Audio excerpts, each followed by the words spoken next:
A'udzubillahi minasyaitonirrajim. Bismillahirrahmanirrahim. Assalamualaikum warahmatullahi wabarakatuh. Alhamdulillahirabbil alamin wassalatu wassalamu ala asrafil anbiya'i wal mursalin sayyidina Muhammadin wa ala alihi wa ashabihi ajmain. Ya alim Allahumma alimna ma yanfa'una wanfa'na bima 'allamtana wa zidna ilma wa arinal haqqa haqqan warzuqna ittiba'ah wa arinal batila batila warzuqna ijtinabah. Rabbana innana amanna faghfir lana dzunubana wa qina adzabannar. Allahumma ighfir lil muslimin wal muslimat fi Filistin wa fi kulli makan. Allahumma ansur ikhwanana al muslimin wal mujahidin fi Filistin wa fi kulli makan ya aziz ya jabbar ya rabbal alamin. Amma ba'd. Alhamdulillah, segala puji dan syukur adalah milik Allah, Tuhan semesta alam yang telah menciptakan kita, ya, dan karena rahmat dari Allah Subhanahu wa taala kembali hari ini kita dipertemukan di channel YouTube ya, iDream TV, channel kesayangan kita.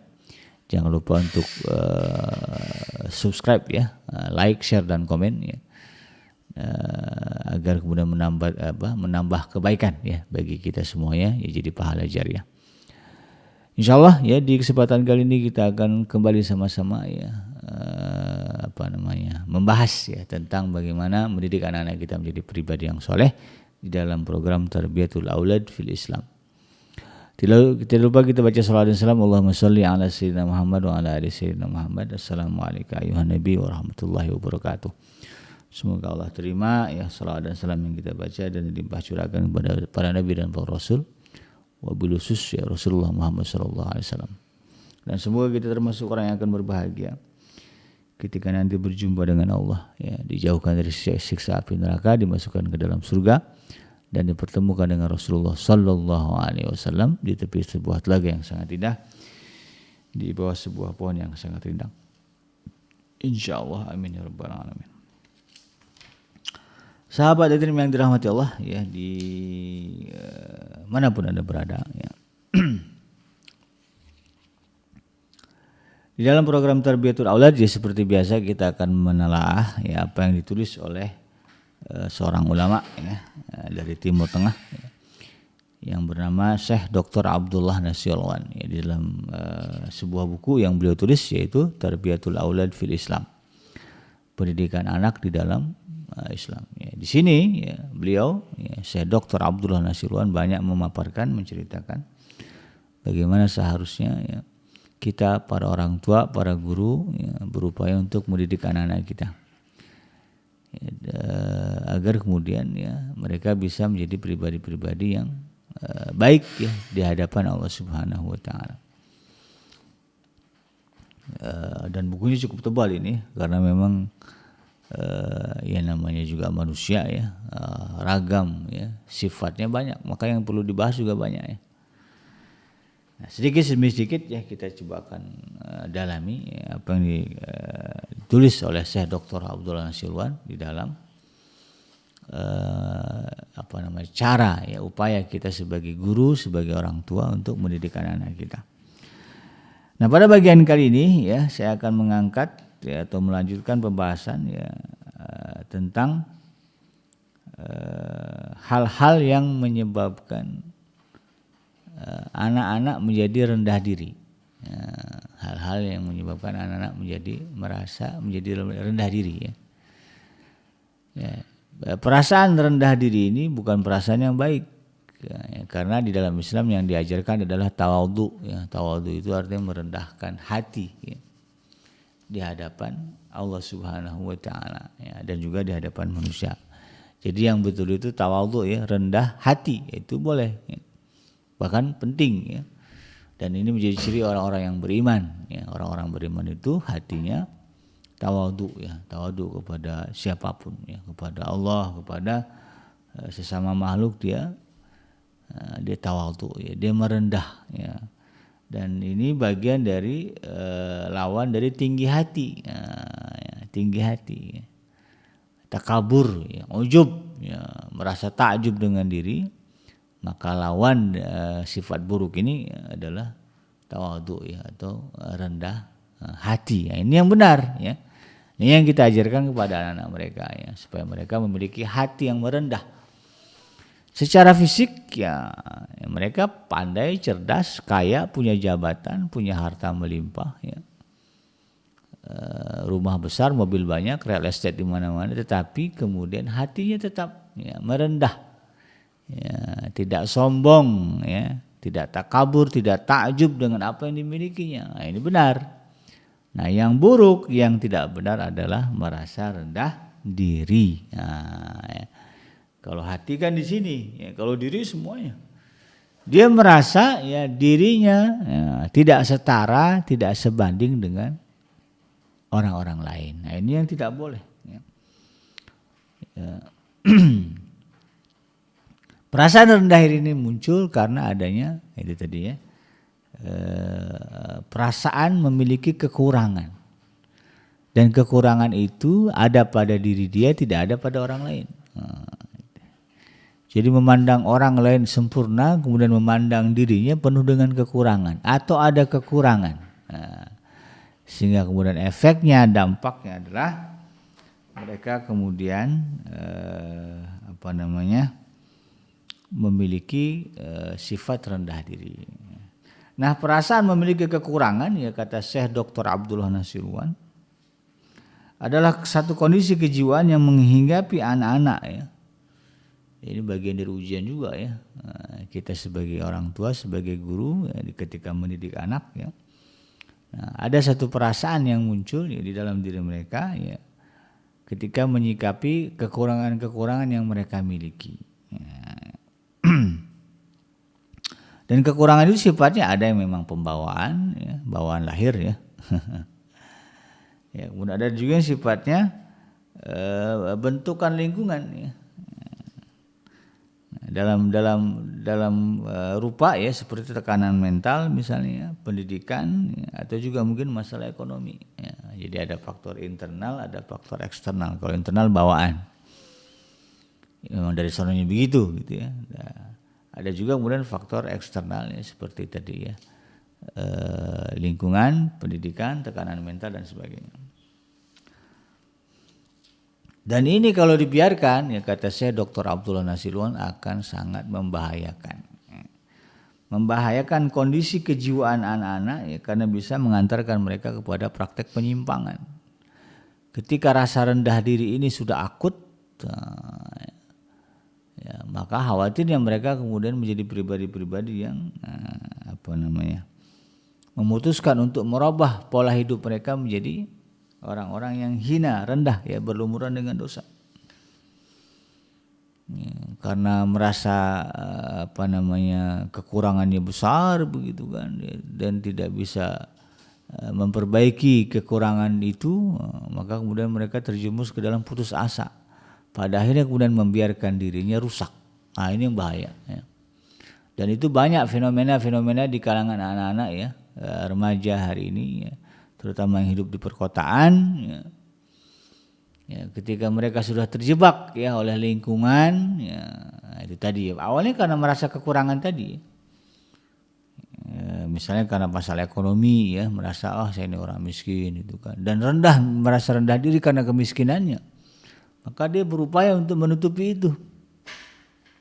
Yang parahnya kadang-kadang ya, dia menutupi dengan cara yang salah. Ya, bergaul dengan anak-anak yang mereka anggap punya kecukupan materi, tapi ternyata mereka adalah anak-anak yang tidak baik secara akhlak ya, sehingga kemudian terjerumus kepada pergaulan bebas.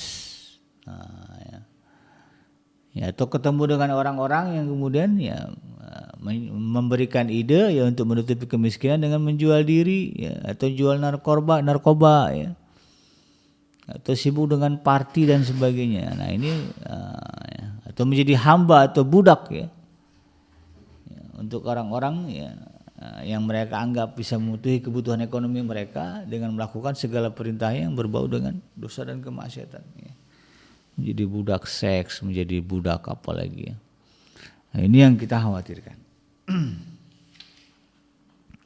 Maka dari itu kemudian kita sebagai guru ya, sebagai orang tua murid, kata saya Dr. Abdullah Nasiruan, harus ya berupaya kemudian untuk melakukan tindakan preventif ya, atau pencegahan ya, dan berupaya ya untuk membebaskan anak-anak kita ini dari perasaan rendah diri.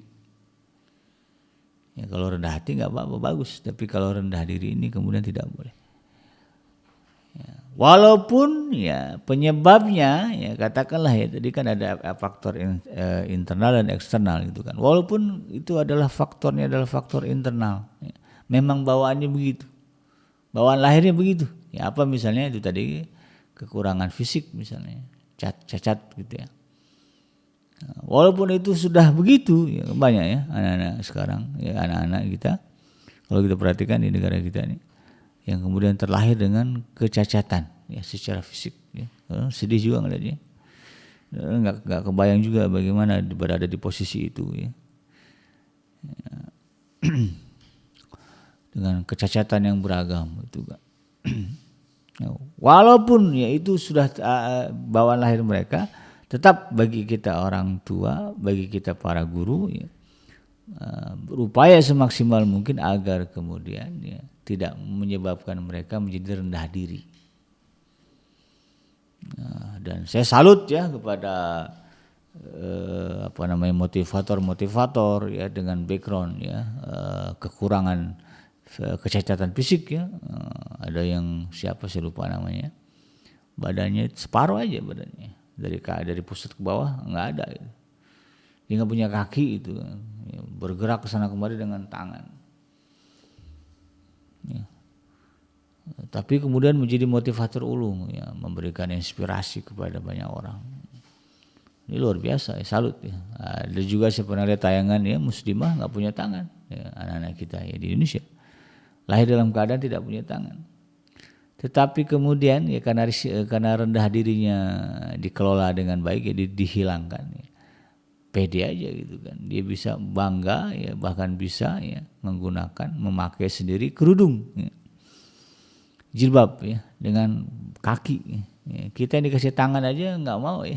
Banyak yang nggak bisa gitu ya memakai kerudung jilbab dengan properly. Tapi ada juga ya anak-anak muslimah kita yang Allah kasih kecacatan tangan itu, lahir nggak punya tangan, tapi giroh beragamanya kuat, dia mau pakai hijab ya pakai kaki.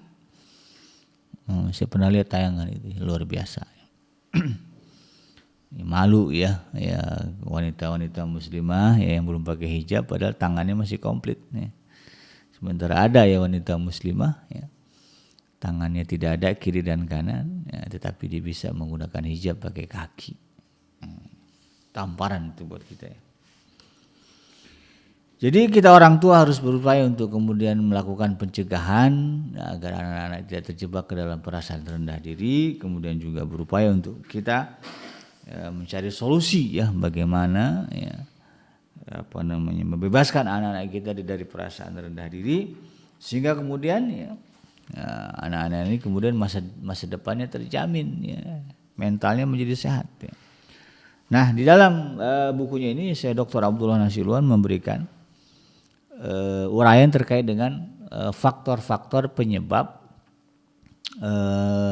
munculnya perasaan rendah diri. Ada 6 ya yang disebut oleh Syekh Dr. Abdullah Nasiruan, dan ini menjadi PR bagi kita. Mungkin ada di antara kita sahabat Dream yang bisa jadi ya mengalami ini ya. Yang pertama adalah penghinaan dan cercaan. Ini faktor terbesar ya. Yang menyebabkan rendah diri dalam diri anak adalah yang pertama ya, adanya penghinaan dan juga cercaan kepada diri dia ya. Yang kedua ya, dimanjakan ya, atau memanjakan anak secara berlebihan. Kemudian yang ketiga membanding-bandingkan anak dengan anak yang lain. Dan yang keempat cacat tubuh. Ya, ini yang faktor internal tadi ya. Kemudian yang kelima adalah kondisi ketiadaan orang tua ya, atau yatim.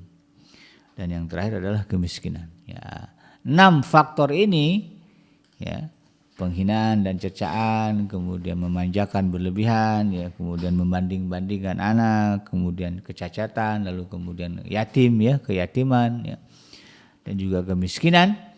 6 faktor inilah yang kemudian kata Syekh Dr. Abdullah Nasiruan akan menyebabkan munculnya perasaan rendah diri pada anak ya. Dan kita perhatikan ya, sebetulnya walaupun katakanlah ada yang sifatnya bawaan ya, kayak tadi misalnya cacat atau juga mungkin terlahir sebagai anak yatim ya, sebatang kara, Tetap saja ya kita sebagai orang tua, sebagai guru ya mungkin kalau ada anak yatim ya diamanahkan kepada kita dan kita tahu ya ini orang yatim piatu ya tetap ya kita berjuang ya mendidik mereka semaksimal mungkin sehingga status keyatimannya tidak membuat dia menjadi rendah diri. Terutama para guru mungkin kalau di sekolah gitu kan. Ada anak-anak yang tidak punya orang tua sebatang kara gitu kan, tinggal sama mungkin sama neneknya atau sama pamannya gitu kan, ya karena ibu bapaknya sudah meninggal. Apalagi di zaman COVID ya, banyak sekali anak-anak yang kemudian ketika masih kecil-kecil harus ditinggal oleh orang tua mereka, menjadi yatim dari kecil. Itu banyak ya kasusnya. Nah ini para guru harus aware ya, untuk memperhatikan ya kekuatan mental anak-anak ini ya jangan sampai kemudian mereka merasa rendah diri ya karena musibah yang mereka hadapi. Nah, disinilah nanti ya saya Dr. Abdullah Nasiruan ya membahas satu persatu bagaimana upaya preventif ya pencegahan supaya kita tidak terjerumus ke dalam perkara itu ya, atau kemudian juga memberikan solusi ya bagaimana menghindari ya kondisi itu menjadi penyebab munculnya rasa rendah diri. Yang pertama ya kita coba ya bahas hari ini adalah ya, bagaimana ya anak-anak ini ya, bisa terhindar dari penghinaan dan cercaan. Nah ya, jadi sahabat hadirin yang dirahmati Allah, ini kadang-kadang ya orang tua kita para guru ya secara tidak langsung, secara tidak sadar ya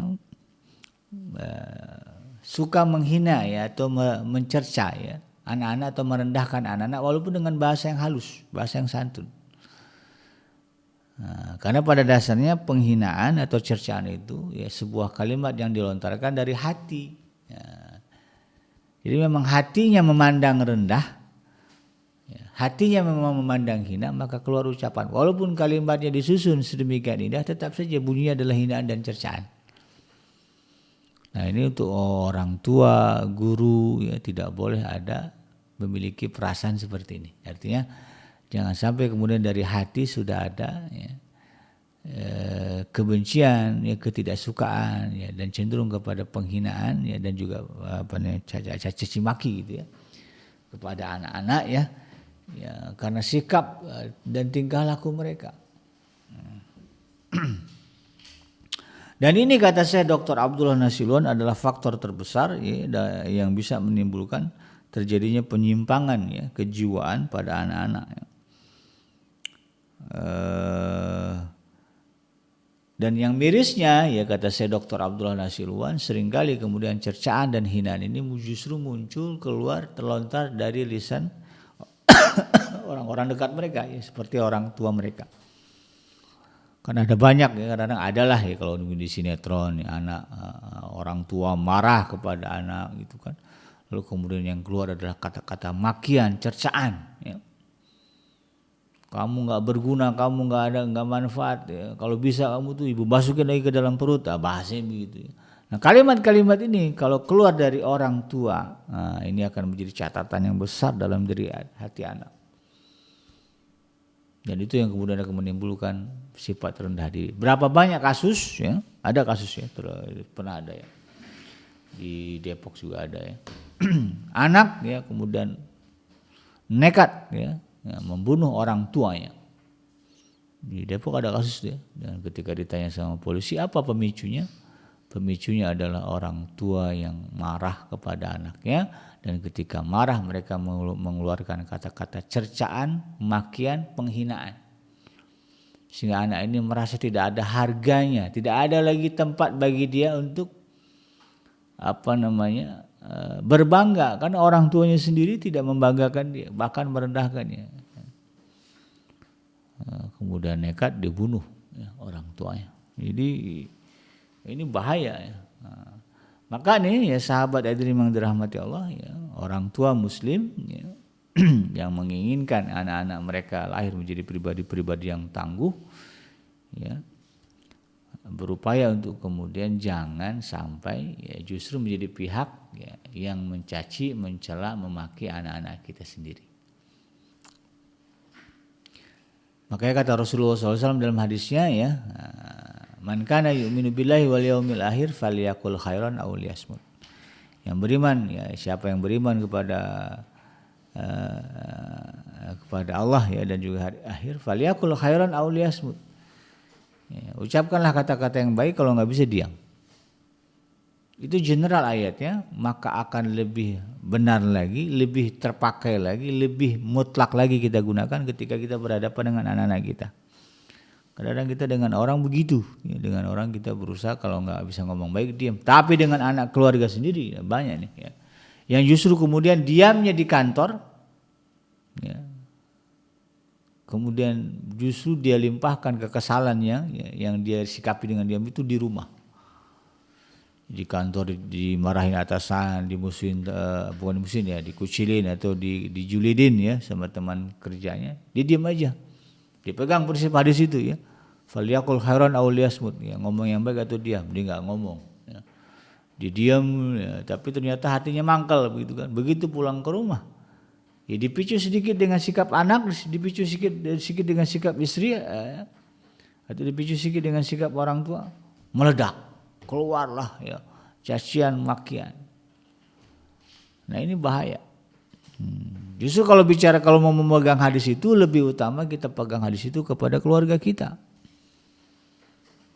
Karena keluarga kita adalah bagian dari diri kita.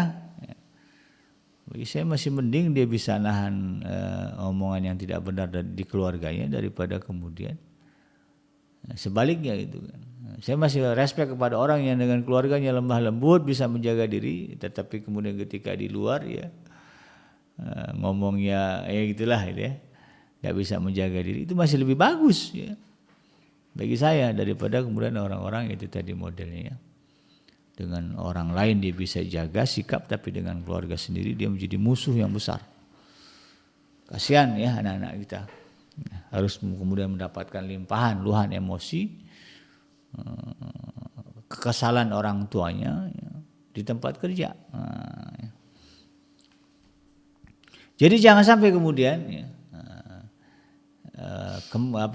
kemarahan kita menyebabkan kita, mendorong kita untuk mengucapkan kata-kata yang bersifat ya, mencela, menghina ya, anak-anak kita.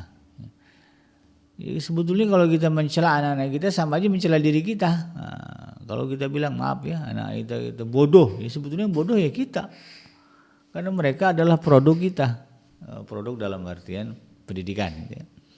Dia lahir dari rahim istri kita, ya, dia lahir dari benih ya, kita begitu kan. Lalu kemudian kita bilang dia bodoh, padahal yang ngasih makan, yang nyokolain kita bilang dia bodoh, sebetulnya ucapan itu kembali kepada kita yang bodoh itu kan. Nah, makanya kemudian jangan sampai itu keluar dari lisan kita. Dan solusinya itu tadi ya, kalau kembali kepada hadis ya, kalau nggak bisa berbicara yang baik, ya udah diam saja dulu.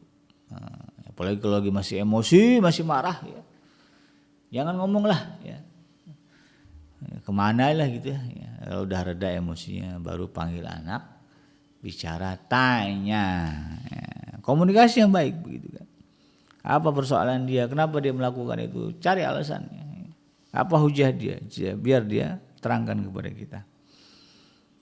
Kalau dia tidak tahu itu sebagai sebuah kesalahan, ya kasih tahu itu nggak boleh, nah itu haram, ya, itu dilarang sama agama, ini dalilnya, ya, ini ada ustadz ya, di YouTube ceramah tentang ini, ya, terangkan dengan kalimat yang baik, ya, sehingga anak-anak merasa dihargai, sehingga anak-anak merasa dibanggakan, sehingga anak-anak kita merasa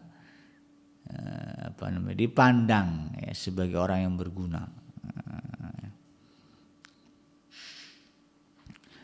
Makanya kemudian ya orang tua ya kalau berbicara faktor-faktor hinaan dan cercaan ya, itu sebisa mungkin kemudian mengantisipasi kemungkinan-kemungkinan ya, hal-hal yang akan menimbulkan cercaan, celaan kepada anak-anak kita. Ya, misalnya apa? Mulai dari memberikan nama yang baik. Dalam Islam itu ya memberikan nama yang baik itu sunnah. Ya. Bahkan Rasulullah SAW kalau ada nama sahabat yang tidak baik diganti, nah, ya, diganti menjadi nama yang baik. Ya, makanya ketika kita akan memberikan nama ya kepada anak kita, pilih nama yang baik ya secara makna dan juga sebutan ya. Ya, kadang-kadang maknanya bagus tapi sebutannya nggak enak. Nah, ini juga nggak boleh ya. Nah, jadi candaan anak-anak. Apalagi sekarang ini anak-anak kita nih kadang-kadang kalau bercanda ya, itu mainnya sebut-sebutan nama gitu ya. Jelek apa ejek-ejekan nama ya. Maka kita orang tua ya berusaha untuk memberikan nama yang baik ya. Dan ini penting ya agar kemudian tidak menimbulkan itu tadi ya kasus-kasus adanya cercaan dan celaan ya kepada anak kita karena namanya jelek. Ya. Sehingga ketika dia berada di tengah teman-temannya dia tidak merasa rendah diri karena namanya bagus. Ya. Tapi kalau namanya jelek ya ditanya siapa nama kamu ya pertama sekolah malu dinyebutin. Dia takut teman-temannya ketawa ya Allah gara-gara kita nih ya ngasih nama. Ya, pernah satu ketika ya sahabat itu yang dirahmati Allah ya ini diceritakan oleh Dr. Abdullah Silwan. Ada seorang ayah yang mengadu kepada Sayyidina Umar bin Khattab ya, yang menyebut bahwa anaknya ini kurang ajar, ya, anak ini durhaka begitu kan. Lalu kemudian Sayyidina Umar bin Khattab ya memanggil anaknya, ya, karena bapaknya ngadu maka dipanggil anaknya untuk dikonfrontasi. Ya. Setelah dua-duanya menghadap. Maka kemudian ditanyakanlah kepada anak itu apa yang kemudian dikeluhkan oleh orang tuanya ya, tentang sikap dia, kenakalannya katakanlah begitu ya. Atau apa yang menjadi sumber kekesalan si ayah ini ya terhadap anaknya diungkapkan ya kepada Amirul Mukminin Umar bin Khattab dan juga kepada di depan anaknya itu. Ya. Lalu kemudian Sayyidina Umar ya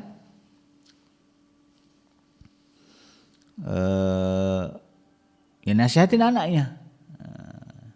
Setelah orang tua yang ngomong panjang lebar, maka kemudian Sayyidina Umar bin Khattab memberikan arahan ya.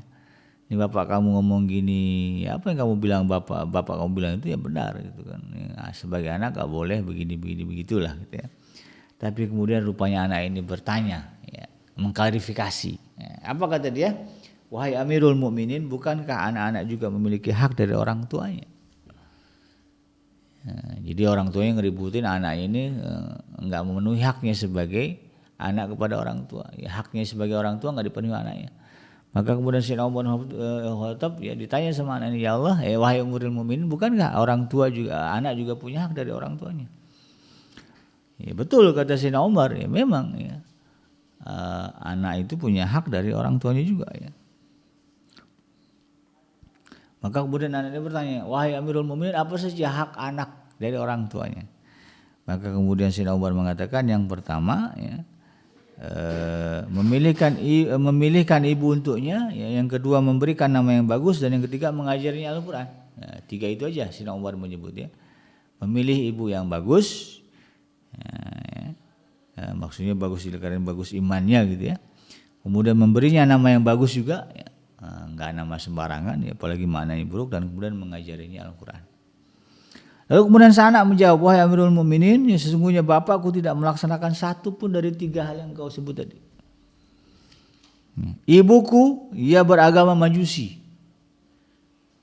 Aku diberi nama Jual. Jual itu arti kumbang kelapa. Itu kan nama, kalau orang Arab itu kalau mau ngasih nama hewan, kalau dia memuliakan nama hewan yang ganas-ganas ya, Asad misalnya, singa, ini enggak dikasih nama kumbang kelapa, kumbang.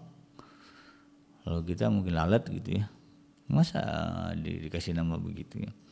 Dan aku tidak pernah diajari Al-Quran meskipun satu huruf. Maka kemudian Sayyidina Umar bin Khattab menoleh kepada orang tuanya, kepada bapaknya. Engkau datang kepadaku mengadukan kedurhakaan anakmu, padahal engkau telah terlebih dahulu mendurhakainya sebelum ia mendurhakai kamu. Dan engkau telah menyakitinya sebelum dia menyakiti kamu.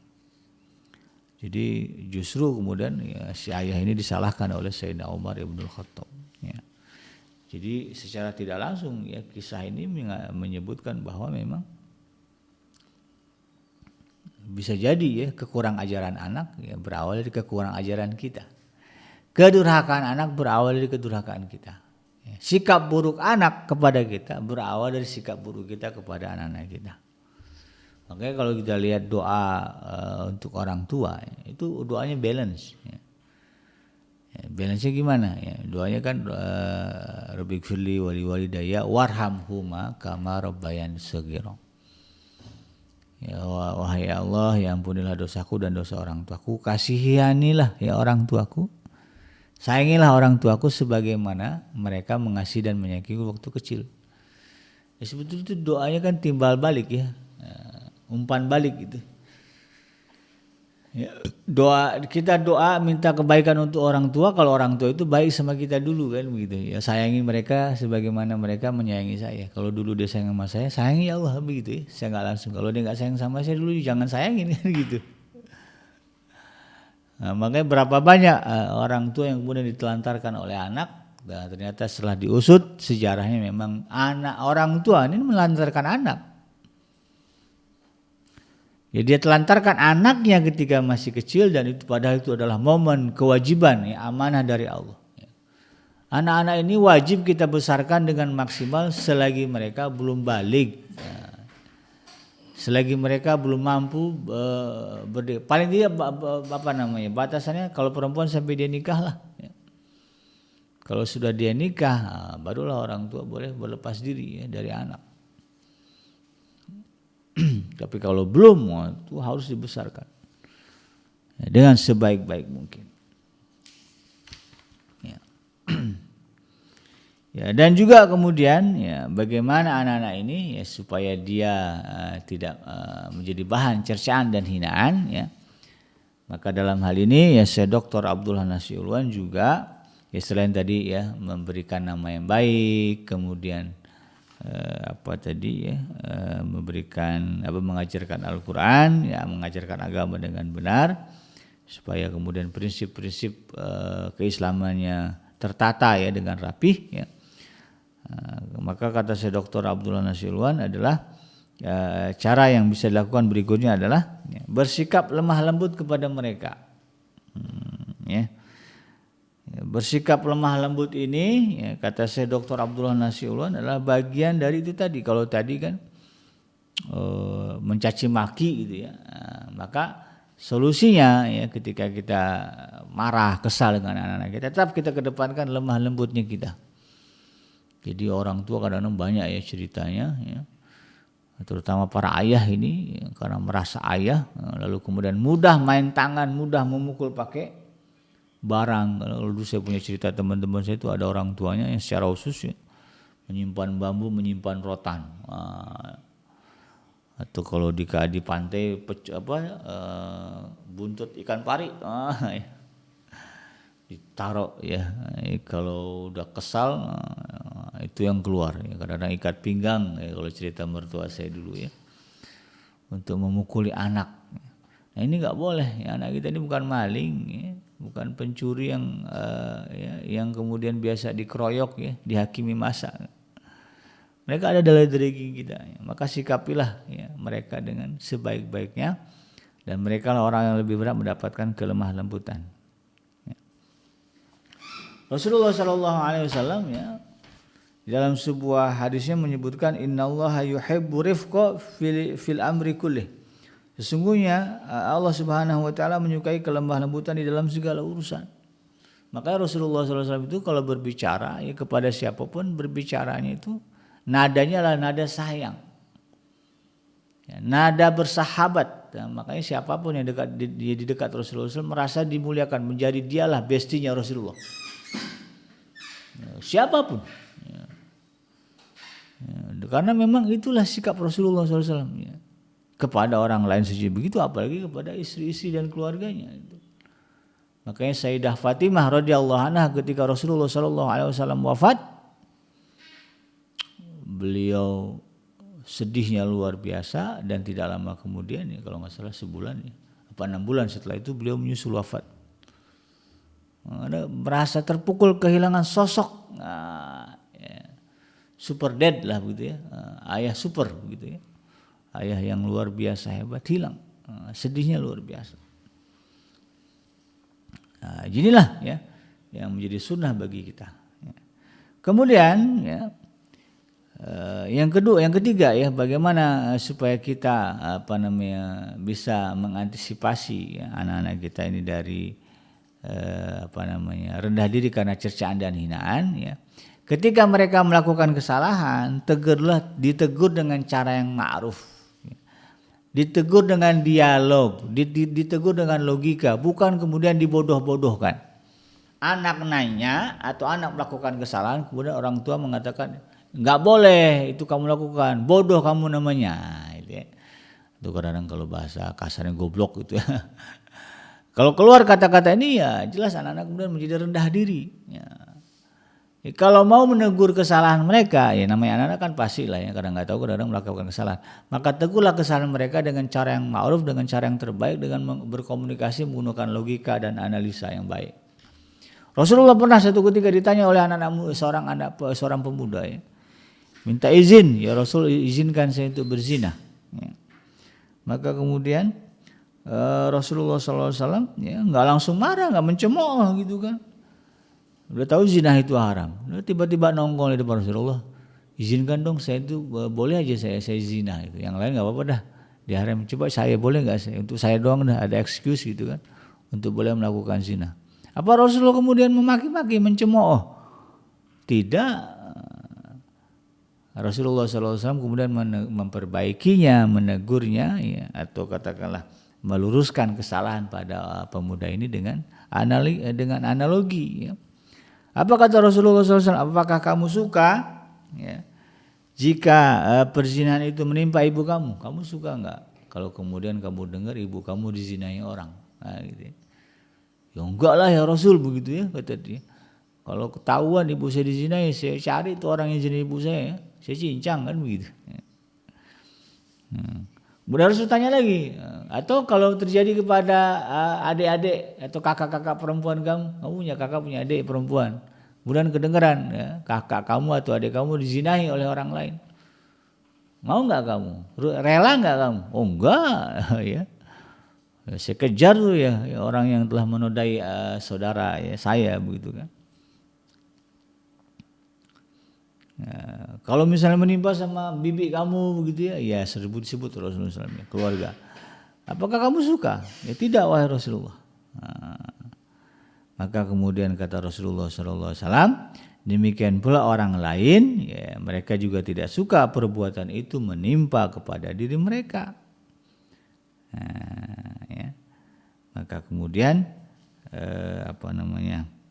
pemuda ini sadar, ya Allah, oh ternyata iya, direnungi ya. Kalau saya aja nggak suka kan, ibu saya, saudara saya, bibi saya itu kan dizinai oleh orang, ya orang juga sama ya. Mereka juga nggak akan suka kalau saya menzinahi, ya bisa jadi itu ibu mereka, bisa jadi saudara mereka, bisa jadi paman bibi mereka. Mereka juga akan suka itu kan. Maka kemudian Rasulullah ya, mendoakan ya si pemuda ini dengan kalimat ya, Allahumma tahhir qalbi, Allahumma tahhir qalbahu wa hasin waghfir zanbahu wa hasin farjahu. Itu doa untuk mengantisipasi agar ya, anak-anak kita ini terjauh dari perbuatan zina. Allahumma tahhir qalbahu ya waghfir zanbahu wa hasin farjahu. Nah, jadi itu cara Rasulullah SAW menegur. Tidak mencela, tidak mencaci, tidak menghina, ya. Tetapi kemudian menggunakan logika, kecerdasan. Nah, anak-anak kita juga begitu. Ketika dia melakukan kesalahan atau tiba-tiba ngomong, Pak boleh nggak aku main ke sana? Padahal itu tempat jelek begitu kan. Ya, ke tempat judi atau apa. Jangan dicaci, ya, jangan dimaki. Ya, coba kasih analogi. Ya, kamu kalau nanti punya anak. Tiba-tiba ngomong begitu sama kamu mau, kamu marah nggak? Kamu suka nggak? Oh enggak lah, gitu ya. Ya sama, ya papa juga sama, abi juga sama. Maka kemudian nanti akan terbangun dialog dan insya Allah ini akan menjadi dasar ya bagi anak-anak kita untuk ya, memperbaiki kekurangan mereka. Ya. Ya, ini caranya. Ya. Nah inilah yang kemudian kita harus pahami ya, dan coba kita terapkan dalam kehidupan kita di dalam mendidik anak-anak kita ya, menyikapi perasaan rendah diri ya. Jadi yang pertama jangan berusaha jangan mencaci mencela ya anak-anak kita ya. Dan segala sumber-sumber cacian makian itu kita tutup ya, salah satu dengan memberikan nama yang baik kepada anak-anak kita, kemudian menegur dengan kelemah lembutan dan memperbaiki kesalahan mereka dengan analogi ya, atau dengan cara yang cerdas ya, dengan dialog yang komunikatif ya dan juga positif, sehingga anak-anak kita tumbuh menjadi pribadi-pribadi yang logis ya ketika mencerna segala sesuatu, apalagi kalau kemudian itu berkaitan dengan keburukan. Nah, ya, dia tidak mudah kemudian mengiyakan ya ajakan-ajakan untuk melakukan kemaksiatan kepada Allah dan Rasulnya. Demikian sahabat hadirin yang dirahmati Allah, mudah-mudahan bermanfaat ya, yang benar datangnya dari Allah Subhanahu wa taala dan yang salah semata-mata lahir dari kealfaan saya pribadi. Saya bikin pamit undur. Subhanaka Allahumma rabbana wa bihamdika asyhadu an la ilaha illa anta astaghfiruka wa atubu ilaik. Walhamdulillahirabbil alamin. Wassalamualaikum warahmatullahi wabarakatuh.